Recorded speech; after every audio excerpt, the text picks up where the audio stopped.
Good morning and welcome to Pot Up with Matthews in the Morning from the Crime Prevention Security System Studios. Large enough to serve you, small enough to care. We got a pretty packed show today. At 8:05, we're going to be joined by Terry Norvell of College Sports Today. At 8:20, Austin Gale of Pro Football Focus, talking about what's going on in the playoffs and the new coaching hires in the National Football League. If you missed it last night, good morning and welcome to Pot Up. Last night, a lot of upsets in the college basketball. The number 5 team, Butler goes down at home to Seton Hall. And that Alabama team that Florida came back from took Auburn from the unbeaten ranks, beat Auburn 83-64 there in Tuscaloosa. So now LSU is the only unbeaten team in SEC play. They sit at 4-0. Also, the Kentucky Wildcats go down on a last-second shot at South Carolina. South Carolina came back from a huge deficit, scored 56 points in the second half to defeat the Wildcats. So, again, if you want to send a text, the text line, the Titan MRI text line is 352-353-7465. And like I said, at 8:05, we're going to be joined by Terry Norvell to kind of wrap up college football, although we never officially wrap it up, but wrap up the season, talk about some of the coaching hires and some other things in some college basketball. 8:20 will be Austin Gale from Pro Football Focus talking the National Football League. We already got a couple of tweets here, and this one is from Barry in Boca. He says, QB, is Trask the top returning quarterback in the Southeastern Conference? Well, Barry, thanks for the text. I would say, and this is on the Titan MRI text line, Barry, I'm trying to think of all the quarterbacks returning in the Southeastern Conference. Tua's leaving, Joe Burrow's leaving. I would probably say right now, statistically and with experience, even though he's only played X amount of games, I would say he probably leaned towards Kyle Trask. And heck, he may be the, when we go to SEC Media Days, he may be the preseason All-SEC quarterback for all we know. So, I think Florida's in good hands right now. Obviously, Georgia got their graduate transfer, Jamie Newman from Wake Forest. A lot of people have high hopes for him. We'll talk to Terry Norvell about him, what his thoughts are about him joining the Georgia Bulldogs. As we just mentioned, Florida plays Auburn Saturday at 1:30 in the O'Connell Center. That game is live on CBS at 1:30. I think a lot of people were hoping Auburn would come in here undefeated, but they go down last night to Alabama 83-64. So college basketball is crazy right now. I don't think I've ever seen it in all the years I've been watching. There's not one dominant team. Gonzaga sits at number 1 right now. Obviously, the conference they play in is not real difficult, so they may stay number 1 for the rest of the year. But, the other Power 5 conferences, Michigan State goes down, Kentucky goes down, Duke loses the other night, North Carolina is struggling, Kansas is struggling. Baylor comes in here, I think a week from this Saturday. They sit at number 2 in the country right now, and they won last night. They defeated Iowa State. So if you got any questions for Terry Norvell, give us a text or give us a call. We have another text here. This text is from Daryl. Daryl says, well, we'll get to it in just a second. We got Terry calling right now. Terry Norvell, is that you, my man? I'm right here, buddy. All right. This is Terry Norvell from College Sports Today, joining Matthews in the morning from the Crime Prevention Security System Studios. Well, Terry, we haven't talked to you in a couple of weeks. I want to get your thoughts on the national title game, LSU Clemson. I think it kind of went how everyone thought. I think everyone thought LSU was the best team in the country. Do you think they're the best team ever in college football? Well, you can make that argument. I know we get caught up in, nowadays, in probably the last 10, 15 years, Shane, we see all the teams. We see 11, 12, 13 games if we want, or 15. We see them all. So, I know Ohio State in 68. If you were around, you only saw 3 or 4 of those games. So you see them a lot, but, boy, you've got to make that argument. Shane, you look at the top 10 teams they knocked off, and they did not discriminate. They knocked them off in the Big 12. They knocked them off in the ACC. They knocked them off in the SEC. It's a fun debate, but, man, I don't think you're going to get run out of a debating hall if you say LSU 2019-20 is the best ever. Yeah, I agree. And then you look at their quarterback, obviously had a historical year, and you've watched a lot of college football, Terry. Do you think I mean, obviously you can put him in a category with all the best college quarterbacks in the history of the game. Do you think he's the best that's ever played the game? You know, it's hard to say. You look at him, and the raw numbers say he had 60 touchdown passes in 15 games. That's 4 a game. He goes out and throws 3, and his average drops. Shane, what I was amazed yesterday, we did a thing on my show yesterday that I'm not taking anything away from LSU, but boy, did the stars align. Mm-hmm. And I'll start with Joe Burrow. Think about Joe Burrow, the grad transfer, Joe Burrow. Shane, I would be very confident without looking up these numbers. I bet you 85% of all grad transfers, they go to their new school, they've got 1 year to play. Joe Burrow had 2. Right. And I don't know if people thought that through. In most cases, last year would have been Burrow's one-and-done year at LSU, but things lined up. He's a special case. He graduated early, and he had 2 years left, kind of like Van Jefferson. There are some guys that are like that, but most grad transfers are one-and-done. So you had to fall in line. You had to have Ed Orgeron. Ed Orgeron had to be on the hot seat to a degree to hand over a lot of his offense to a 30-year-old kid. I mean, that takes guts to hand over a lot of your offense, number one, to a 30-year-old. Number two, Shane, Joe Brady out there, a wonderkin kind of guy. So, man, a lot of things had to line up, and they did. I don't want to take anything away. Shane, I'll tell you one thing I thought was the big difference Monday. I think if you switch I think Clemson would have won that game. I think LSU's offensive line got buried all year, and it should. The sexiness is the quarterback and the receivers and the running back. LSU's offensive line, they did a masterful job all year keeping that pocket. You know, Lawrence, I thought he was under pressure all night long, and the Clemson O-line struggled much more with the opposing D-line than the other way around. Yeah, no doubt about it. What are your thoughts about Odell Beckham Jr. handing out cash after the game? That was quite interesting. It was, and you know, at first everybody, okay, that's fake, and it's Odell just being Odell. Well, I mean, now you've got the principals, Joe Burrow, saying no, that was real money, and you know, I don't think anything big's going to come out of that. But my God, you can't. If you're LSU, you got to take his sideline pass away from him for 10 years, don't you? Well, you can't do that in front of everybody. No doubt about it, especially with all the cameras and everything after the celebration. Terry, when you look at what's going around in college football, obviously Jamie Newman, the grad transfer quarterback going from Wake to Georgia. Now, he was a really good player in Wake in their system. Yeah. I just don't see the fit unless Georgia just changes everything. What are your thoughts about Jamie Newman being a Bulldog? Yeah, and I'm with you. I saw him play. You know, Wake jumped out to 5 or 6-0, and they put up a lot of offensive numbers, and he was the quarterback, and he put up a lot of numbers, and then he ran into some better football teams, and he leveled out. I'm with you, man. There is so much newness, and the fact that Trey McKitty, the tight end from Florida State, decides to one and done at Georgia. If I'm Trey McKitty, I'm talking to that Georgia staff before I transfer, and I say, what are y'all doing? Give me an idea, because Georgia never uses a tight end. They never use the middle third of the field. That tells me that they're revamping that offense all the way. They've got a different style quarterback in Newman. And, Shane, I just don't know how easy that transition is going to be for Georgia. Totally changing your philosophy, going away from power run, pro style. Georgia's passing attack was pretty basic. Shane, all they did was throw back shoulder to the numbers. I'm with you. I'm with you. I thought their passing game was very elementary. Speaking along those lines, we had a text earlier. Someone asked me, text the program, wanting to know if Trask would be the top returning quarterback in the Southeastern Conference. And I started thinking about it. He's got to be because, and he still doesn't have a whole lot of experience, but he's got to be the preseason All-SEC quarterback, I would think. Yeah, we ran that down yesterday. I mean, Garantano at Tennessee, no. I mean, he's just a guy.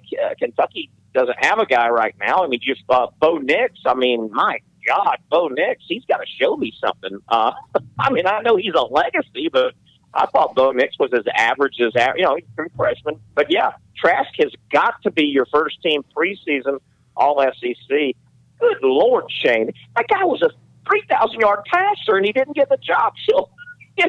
2 or 3 games into the season. It's a great story. Crazy. Still sticking with college football, a couple of coaching hires that have happened since the last time we talked to you. The one that I'm so excited about is Mike Leach at Mississippi State. And then interesting, I think it was yesterday, Bobby Petrino back into business at Missouri State. What do you think about that?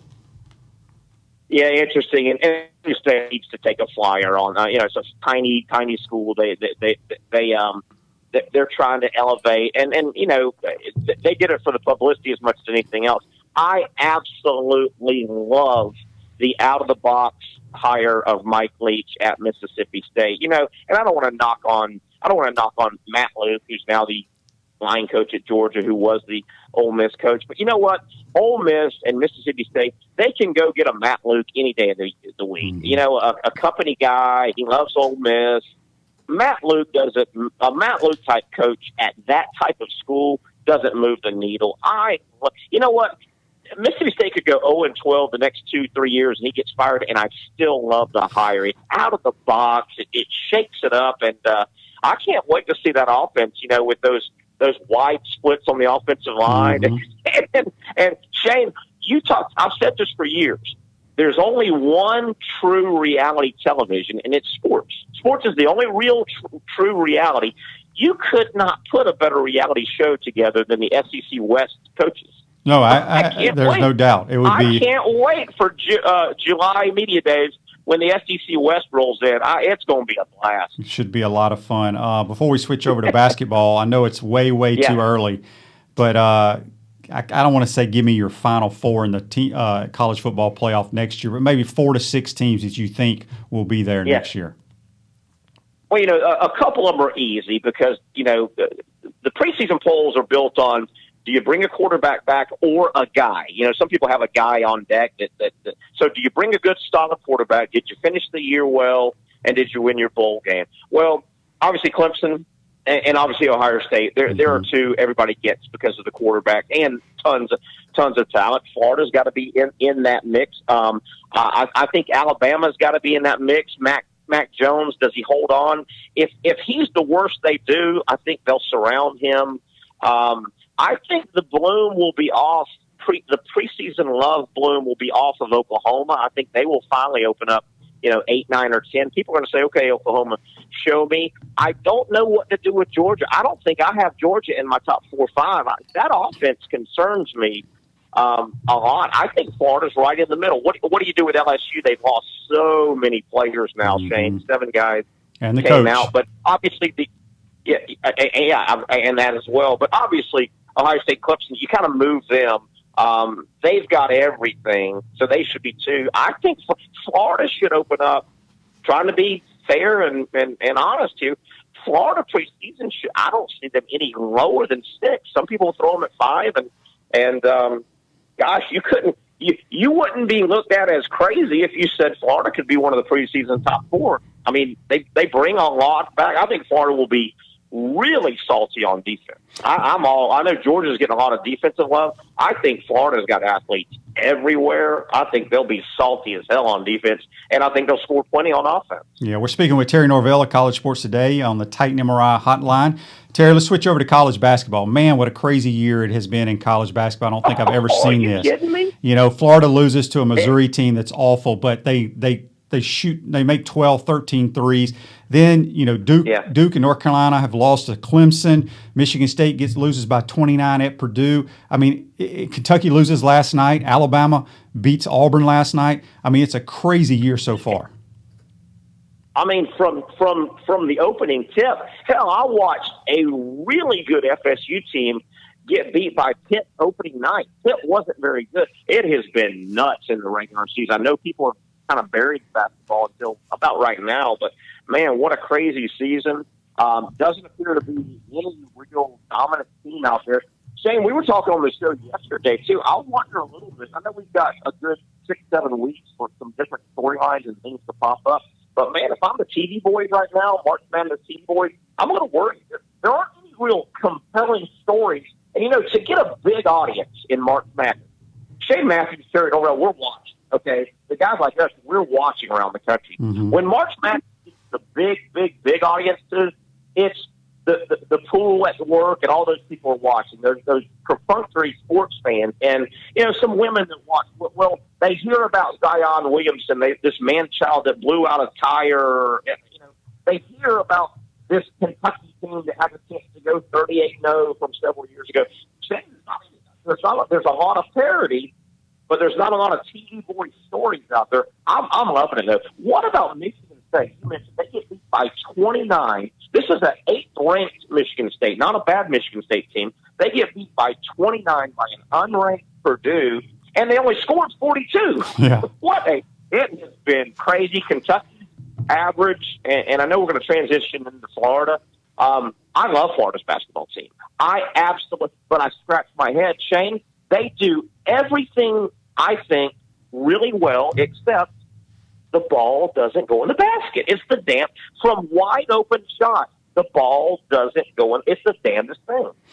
Yeah, I agree. There's a lot of people, around town complaining, fire Mike White, this, that, and the other, but I don't think they understand how difficult it is, especially to win on the road in conference play. But this is a young basketball team. Blackshear's the only senior. You got 3 sophomores and you got about 3 freshmen. That's who plays. They sit at 10-5. They will make the tournament. Everybody's like, well, it's easy to make the tournament. It's not easy to make the tournament. That's the number one goal. Once you get into the tournament, anything can happen. Well, Shaner, let's break it down. I look at this Florida basketball. I love them preseason. I still love this basketball team. They rebound well. They play defense well. They're not a turnover machine. They handle the ball pretty well. They're not this bumbling turnover team. They do just about everything well or above average. But, Shane, it's the damnedest thing. And I'm not complaining about Florida missing wide open shots from 22, 23 feet. Okay, that's a bomb. That's a 3-point. This team I've watched all year, Shane, open shots, open looks from 15 feet in. And you know what? A Division I Power 5 basketball player, they knock down 15 feet and in. Florida will miss wide open 15-footers, 12-footers, 8-footers, 6-footers, 4-footers. It's the damnedest thing. Shane, I watched this team. If the ball starts falling, all they need to do is make 2 or 3 more shots per half, and I think they're a tough out. But the damn ball doesn't go in the basket from wide open looks. I know I'm talking too much, but real quick, how do you blame Mike White on that? Obviously, his offense gets guys wide open looks. He can't run out on the court with a juice box and say, okay, you should make this 12 feet. You can do it, buddy. I mean, what can you do when your offensive scheme is giving you 15-foot wide open looks and the ball's not going in at a Division I level? No, you and I are on the same page, bud. Before we let you go here, Terry, I know we don't talk a lot of NFL with you. Who you like in the championship games this weekend? Shane, I tell you, I really don't know a whole lot about the NFL. Don't follow much. I will say this: the last couple of years, I like watching Kansas City when I have to watch because they do it different. I know the Ravens obviously do it a little bit different now, but man, the last couple of years when I watch Kansas City, they don't have that NFL mold, which I kind of get tired of. The NFL offensive mold. I kind of like Kansas City when I watching him run around and create that magic. Can I take them? Are they still in it? I think they're still in it. Yep. That's who I think it's going to. My picks are the Chiefs over the Titans, and I think the 49ers beat the Packers. So, aren't they fun though? That offensive scheme the Chiefs run, it doesn't look like the old vanilla NFL offense. No, you're exactly right. And Pat Mahomes is a special player, and he makes things look wonderful. Terry, let everybody know where they can check you out. Anytime, go on and bang in College Sports Today. The name of our show is College Sports Today on Facebook, YouTube. You can subscribe on YouTube, the channel by the same name, College Sports Today. And you'll get some, previews and when we're on. And we do our show Monday, Wednesday at 6 p.m. and then Friday at 11 a.m. Shane, I love Pot Up Matthews in the morning. This thing is growing quick. I mean, you got to be happy with this thing. It looks good. Your guests are good. You got to be happy where this thing's going quickly. We are. We're having a lot of fun, and we appreciate you joining the program. Terry, have a good day, buddy. We'll talk to you in a couple of weeks. Anytime, Shane. Talk to you, buddy. That's Terry Norvell from College Sports Today. Join us on the Titan MRI hotline. We're going to take our first time out here. We hope to be joined by Austin Gale of Pro Football Focus when we come back. You're listening to Matthews in the Morning.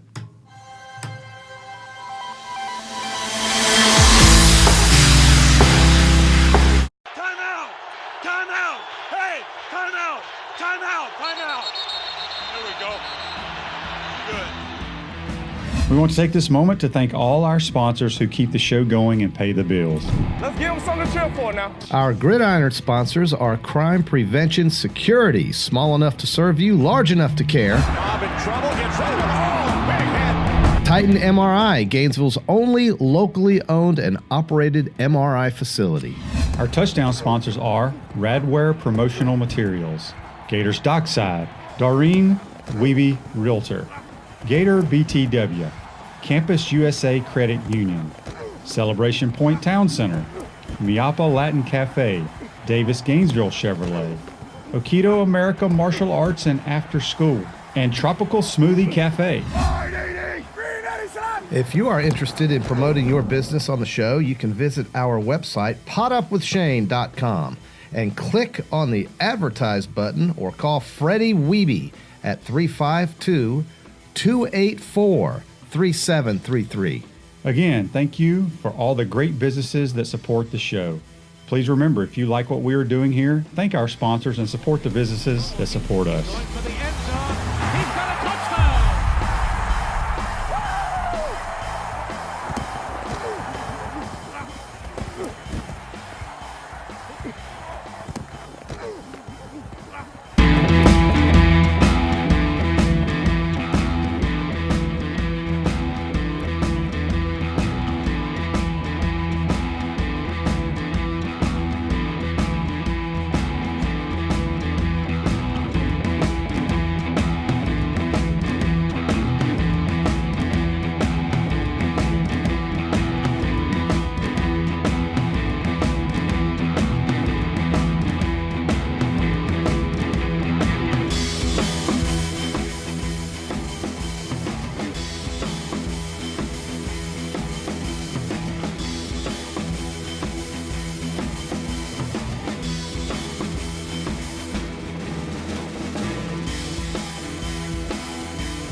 Welcome up. Pot Up with Matthews in the Morning from the Crime Prevention Security System Studios. Large enough to serve you, small enough to care. We appreciate Terry Norvell from College Sports Today joining us on the Titan MRI hotline.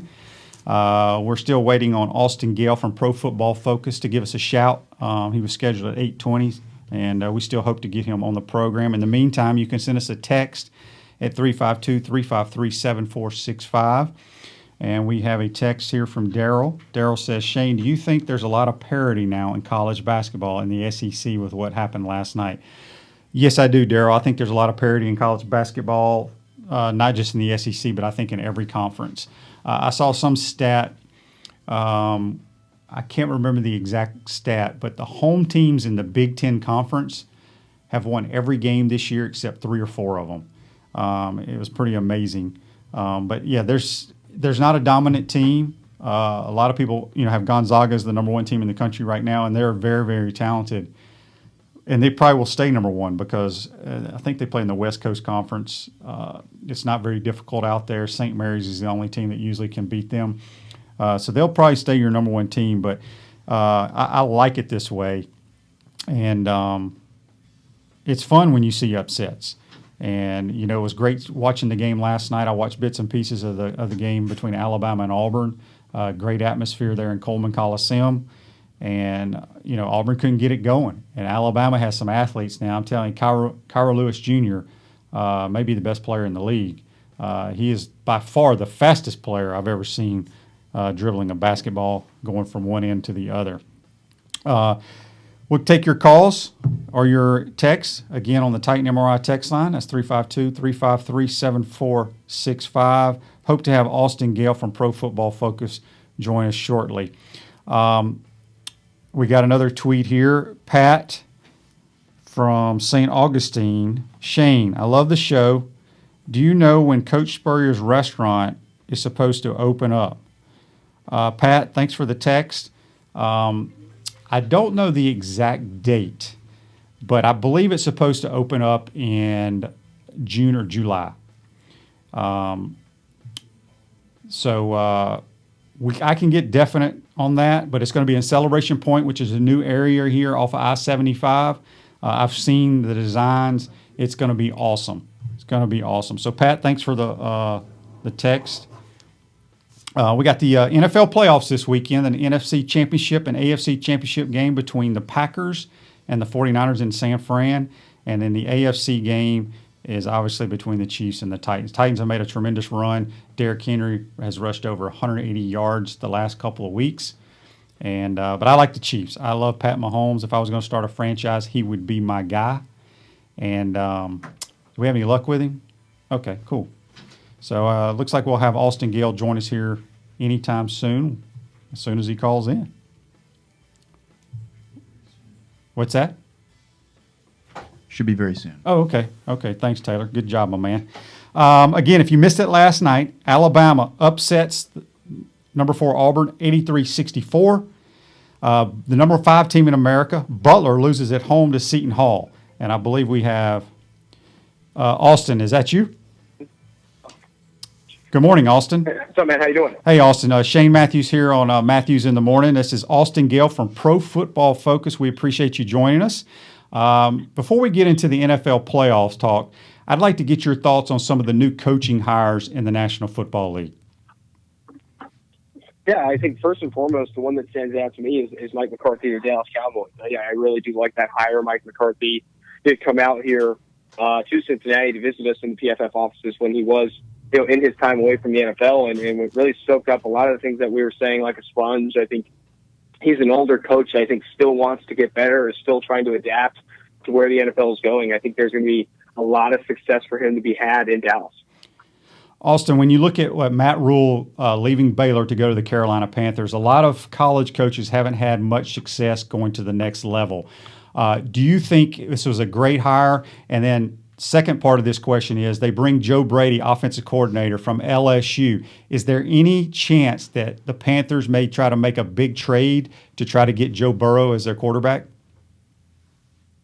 Yeah, starting with the Rule question, I think it's a great hire. I think getting that energy in Carolina is very important. I think there's a lot of work to do on the defense side of the ball and the offense side of the ball before this team is a contender. And I think, too, Joe Brady being involved, regardless of who the quarterback is going to improve that offense. I think it's going to improve the usage of Curtis Samuel, the wide receiver for Carolina, and also Christian McCaffrey. Yes, there is a chance they try and package some picks to go get Joe Burrow. However, I think the price might be too much. I mean, to move up all those spots to number 1 for a Cincinnati Bengals team that already wants Joe Burrow, I think it would be difficult. I don't know if they have enough in the tank to really move up that far in the draft. I wouldn't imagine the Panthers make that big of a move, but it's early. Things could happen. When you look at 2 of the greatest quarterbacks to ever play the game, Drew Brees and Tom Brady, do you think Drew Brees is back in New Orleans, and where will Tom Brady be playing next year? So starting with Drew Brees, I do think he ends up back in New Orleans, largely because the supporting cast in New Orleans is up there with the best in football. It's got one of the best offensive lines. Michael Thomas is one of the best receivers in the NFL, if not the best receiver in the NFL. And defensively, they continue to get better with the picks they add and the players they add in free agency. I think Drew Brees stays put in New Orleans. As for Brady, it's not the same situation. New England does not have a good roster right now. Defensively, it's one of the best coverage units in football. They can improve from a pass rushing perspective, but still a very good defense. However, offensively, receivers can't separate. Offensive line is taking a step back. Sony Michel is not living up to first-round expectations. There is not a ton of reason for Tom Brady to return to New England like there is for Drew Brees to return to New Orleans. We're speaking with Austin Gale, Pro Football Focus on the Titan MRI hotline. Before we get to the playoffs, we have a lot of people here in the state of Florida, obviously, that follow the Buccaneers, the Dolphins, and the Jaguars. Can you take each one of those teams and kind of give us where you think they may go in the draft? And, I think the biggest question mark out of the Tampa area is they put up huge numbers. They won some games late, but you never know what Jameis Winston is going to do. So first part, does Jameis Winston, is he the quarterback for the Tampa Bay Buccaneers next year? Yeah, that's a good question. I think that obviously he's a roller coaster ride that can be a lot of fun at times, but also pretty scary at times. I mean, we see that with his touchdown interception ratio. I do think if Jameis Winston is going to have success, it's going to be with Bruce Arians in Tampa Bay. If Jameis Winston is going to be a starting quarterback in the NFL, I think he has to stay put and get better in that system because it does really cater to his strengths. He stops throwing interceptions, and he's one of the better quarterbacks in the NFL. And I think you can't afford to move on from him right now. The high end is too good. In my opinion, there aren't a lot of quarterbacks in the NFL that can do what Jameis Winston does on the high end of the spectrum here. And I think that, for that reason, Tampa Bay stays put with Jameis Winston. Obviously on a one-year deal, one-year option there. Don't extend him. Don't give this guy a multi-year contract. Give him another year in the system and see if he can bring down those interceptions but maintain that high end in his play. When you look at the Miami Dolphins, I think they played a little bit better than most people expected, especially how the season started. Ryan Fitzpatrick's been in the league a long time, plays well at times, and then sputters at times. Do you think the Dolphins stick with him at the quarterback position, or are they going to try to draft Tua early in the first round? I don't have a doubt that they're going to try and draft Tua at 5. If not, move up from 5 to try and keep people from moving up ahead of them. Maybe move up with the Detroit Lions at 3 or the Giants at 4 even, just to make sure that they land Tua Tagovailoa. Apparently he will be healthy sometime in April to throw for teams 80-plus times or whatever they did say. I think if he gets a clean bill of health at that moment, Miami Dolphins have to bring in Tua Tagovailoa. Keeping Ryan Fitzpatrick, I think, would be a priority for them, using that to kind of be a stopgap solution if Tua Tagovailoa can't play in 2020, because Ryan Fitzpatrick has played very well for them, specifically down the stretch this past season. I think, but Ryan Fitzpatrick's not the long-term answer. The long-term answer is a quarterback in this draft. I think Tua Tagovailoa is exactly that. Yeah, and you guys at Pro Football Focus, y'all grade every play and do wonderful things. In all the years you've been covering football, have you ever seen a guy like Tua who had an injury like he had still decide to go pro and still have a grade where he may be one of the top 5 picks in the draft? No, honestly, I mean, this is a very rare situation. I mean, that hip injury is rare. We haven't really been seeing it since Bo Jackson. I think it's an interesting situation, but I think the reason why you still see him mocked inside the top 10 in most drafts, why he's still a top 5 player in this class, because the talent is that good. He's earned back-to-back seasons of 90.0 plus PFF passing grades. He's been skilled all throughout his tenure at Alabama. When healthy, he goes toe-to-toe with Joe Burrow for the best quarterback in this class. However, the question mark is valid in that how long can he stay healthy? Will there be a difficulty or a hiccup with that injury in the NFL? We're speaking with Austin Gale from Pro Football Focus. Moving over to the Jacksonville Jaguars. They get rid of Tom Coughlin. They got Nick Foles. They got Gardner Minshew. How do you see it playing out in Jacksonville next year? I think Gardner Minshew has done enough to earn an opportunity next year. Right? He hasn't done enough to where they completely just try to build around him and he's the guy for the future. He has not done that. However, I do think he's done enough to earn an opportunity. I would not be surprised if Jacksonville tried to bring in competition in this draft. Maybe not in round 1, maybe even on day 2, but there are quarterbacks in this class like Jake Fromm, Jacob Eason. I mean, there's quarterbacks in this class that won't go in the first round that maybe the Jacksonville Jaguars would be smart to take a flyer on day 2 or day 3 to add some competition at that position.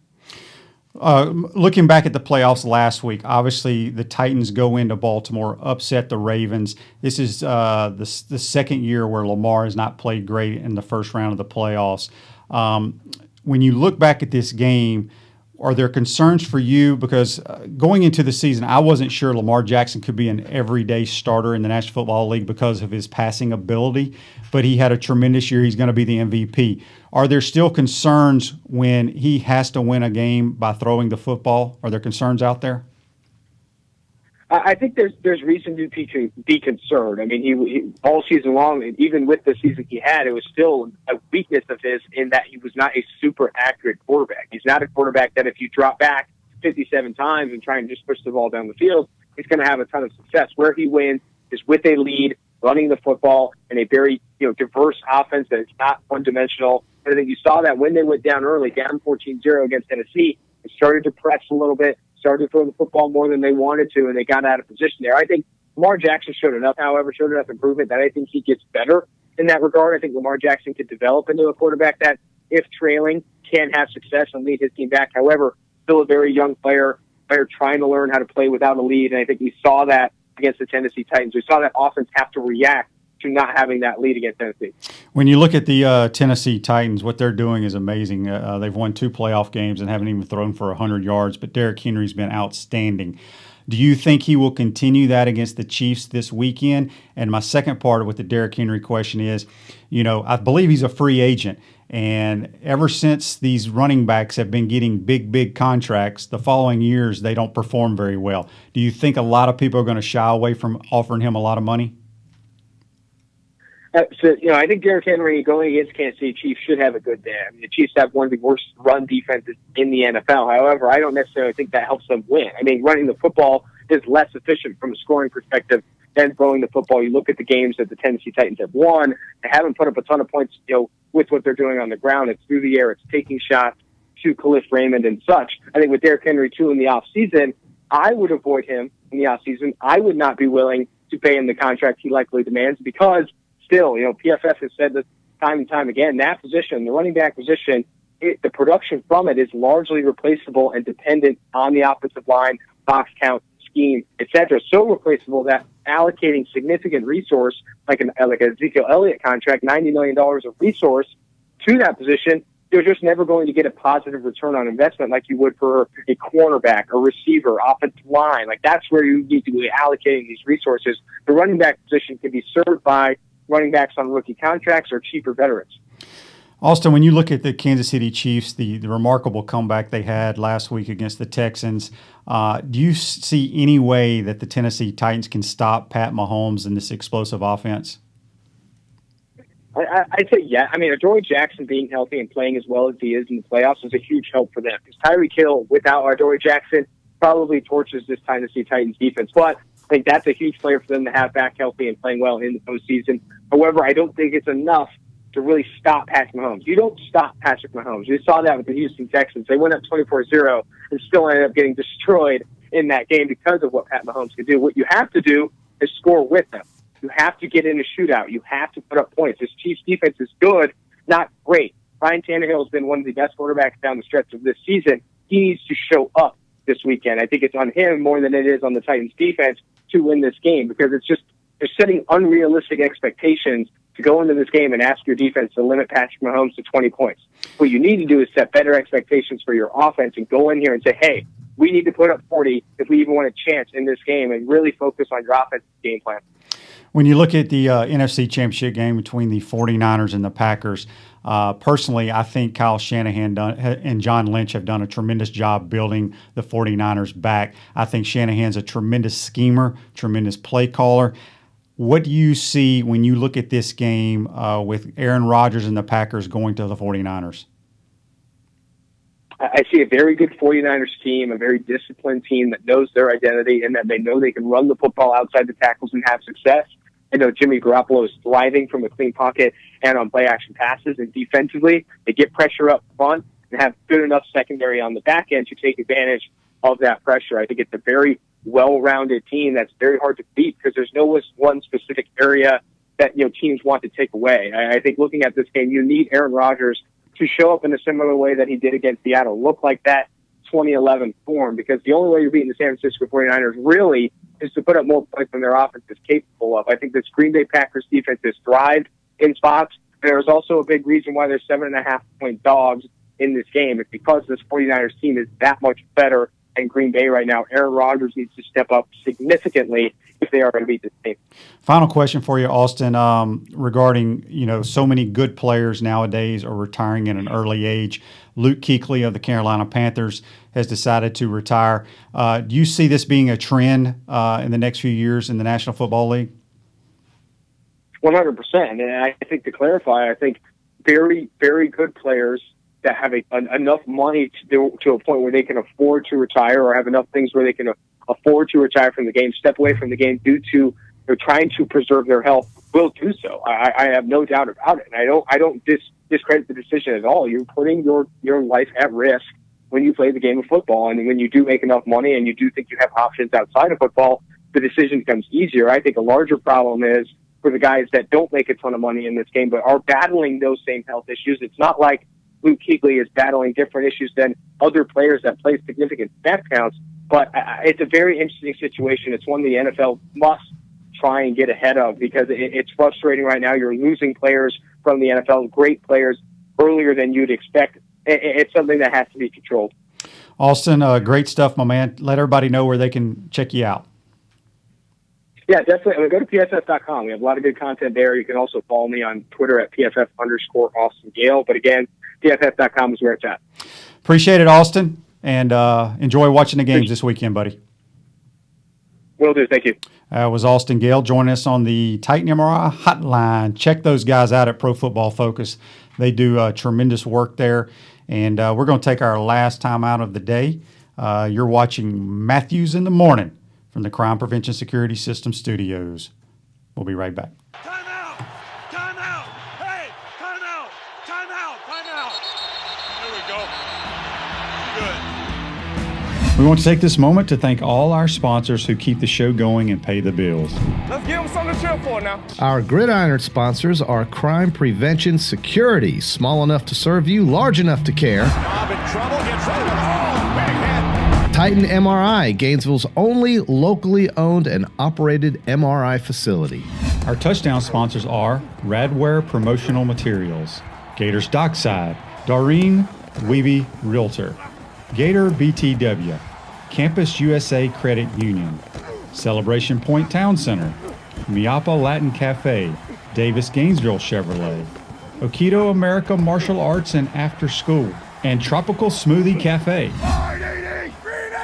If you are interested in promoting your business on the show, you can visit our website, potupwithshane.com, and click on the Advertise button or call Freddie Weeby at 352-284-3733. Again, thank you for all the great businesses that support the show. Please remember, if you like what we are doing here, thank our sponsors and support the businesses that support us. Going for the end zone. He's got a touchdown.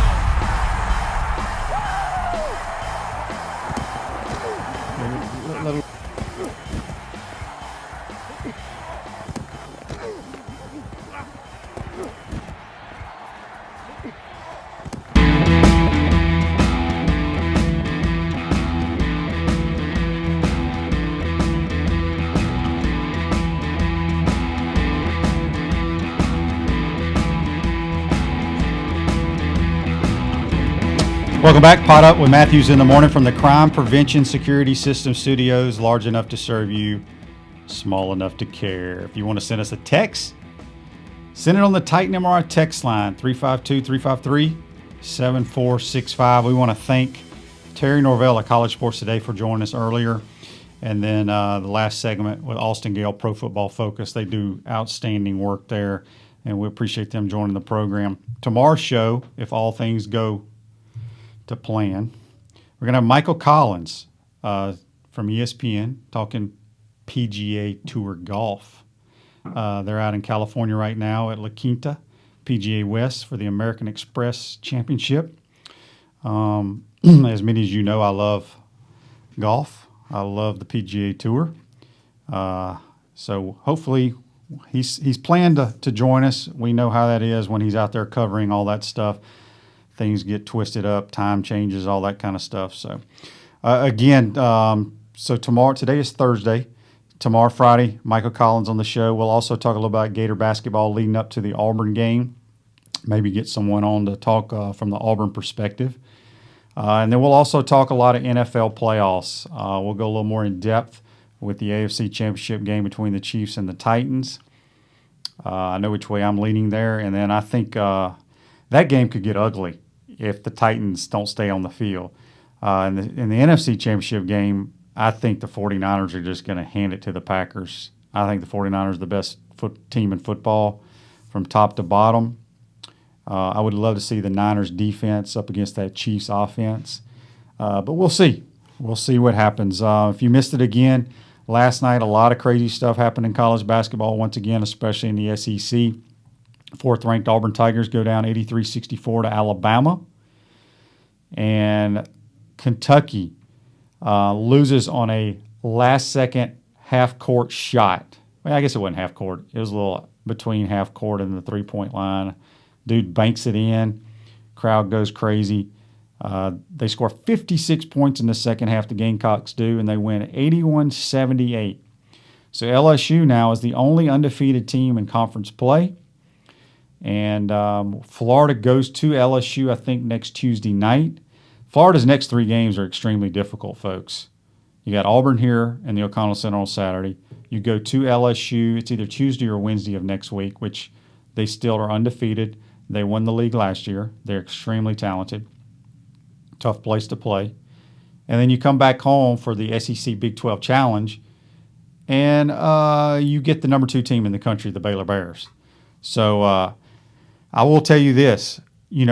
Auburn was sitting at 15-0 before their game. If Florida had played their schedule, Florida probably would have been 15-0. You forget, Florida has lost at Butler, who was the 5th-ranked team in the country. They lost to Florida State, who's the 9th-ranked team in the country, who beat the defending champs Virginia last night in Tallahassee. We lost to, I can't even remember who else we lost to. But our losses are, if you want to call them good losses, they're good losses, except for the Missouri game. But again, it's conference play, and they made every shot they looked at in that game. It was just one of those nights. So anyway, we do have a text here. A text on the Titan MRI text line, which is 353-7465. John from Tampa says, Shane, who are your top players for next year's Heisman race? Well, John, thanks for the text. I think that's a pretty obvious, 2 guys are obvious right now leading up to next year, and we just finished the season. It's got to be Justin Fields from Ohio State and Trevor Lawrence of Clemson. I think Fields will probably put up more numbers than Trevor because he's a dual threat guy. Not that Trevor can't run, but I would say those two guys are your leading candidates to hoist the Heisman Trophy next year. And I'm sure there'll be a quarterback from somewhere put up huge numbers, but it's usually, it's usually going to be a quarterback these days because of the numbers they're putting up. I don't know if anyone will ever have the year that Joe Burrow just had. Phenomenal year by the LSU Tigers. As Terry Norvell said earlier in the program, everything lined up for them. He made a great point being a graduate transfer. You usually only have 1 year to play. Well, Joe Burrow had 2. But what they did in 1 year under Joe Brady was remarkable. I'm anxious to see who Ed Orgeron hires. Now, Ensminger is the offensive coordinator, but Brady's the one that brought their wide-open passing spread attack from the Saints. So I'm anxious to see who Coach O hires to replace Joe Brady, and can LSU continue what they did this year offensively? They're losing a ton of receivers, running back, maybe the greatest quarterback to ever play the game, and have the single season best season of all time. So should be fun. I can't wait for SEC Media Days. The season just ended, and I think people are really excited for college football. I know the Gator Nation is, with Dan Mullen in year 3, coming off a 10-win and 11-win season. Gators have a chance to be in the talk for the Final Four, and that's the number one goal. We got to get to Atlanta first, but I like the chances of Florida due to their schedule next year. I think they play three games outside the state of Florida, at Ole Miss, at Vanderbilt, and at Tennessee, and everything else. And you got to find a way to beat the Georgia Bulldogs. So I think they're going to be favored in every game that they play next year. So it should be a fun year for the Gator fans. I can't wait. And I think Kyle Trask, I didn't think about it until I think it was Barry from Boca that sent us a tweet asking about Trask being the top returning quarterback in the conference. He has to be. He's got to be your preseason quarterback, threw for over 3,000 yards. I know we lose some receivers, but we got a bunch on this roster that are going to help. So that's going to be a wrap for the show today. Again, I want to thank Austin Gale from Pro Football Focus for joining the program, and our good buddy Terry Norvell out of Jacksonville on College Sports Today. Folks, we'll be back tomorrow. Enjoy your day. See you later.